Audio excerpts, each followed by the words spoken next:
Well, I wanted now let's discuss some of the biggest points that you make in your recent Boston Globe and Newsweek articles. You touched on a couple of them just now on in passing, but I want to go deep on some of these things with you. Both articles are primarily focused on how the coronavirus and the virus response are impacting communities of color more generally, and more specifically, Black and Brown owned and managed businesses.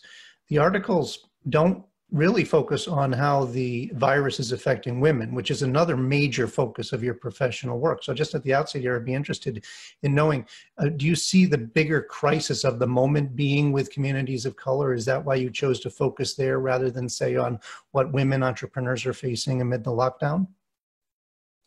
I thought, so for those watching, I had a preview into some of the questions, and we obviously prepped right before we got on live. I thought about mentioning and pushing back on the structure of this question, but I also thought it would be a good just live conversation to have. When people center a conversation on gender, there is a presumption that that must include women, you know, of all races and ethnicities. It's gender, right? It's meant to be universal.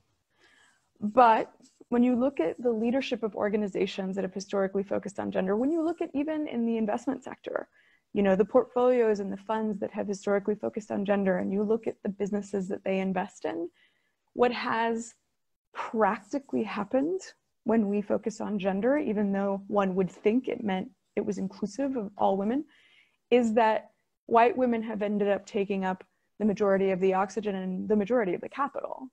I mentioned in the first chapter of my book an example, and I didn't name names because it isn't about one portfolio, but it was one particular investor that had invested in 60 companies, and her requirement was that it had to be women-led businesses.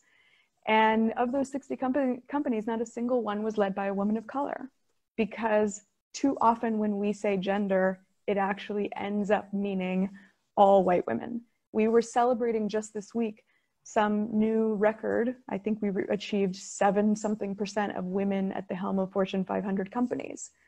And the press is widely celebrating the fact that we hit this new, you know, number, but no one is mentioning that there's not a single Black woman, there's not a single Latina woman, there's not a single Indigenous woman among those, right? And no one is looking at that at a critical eye. And so I would actually push back on the idea that I excluded gender from either of those pieces, because what I did was I centered people of color.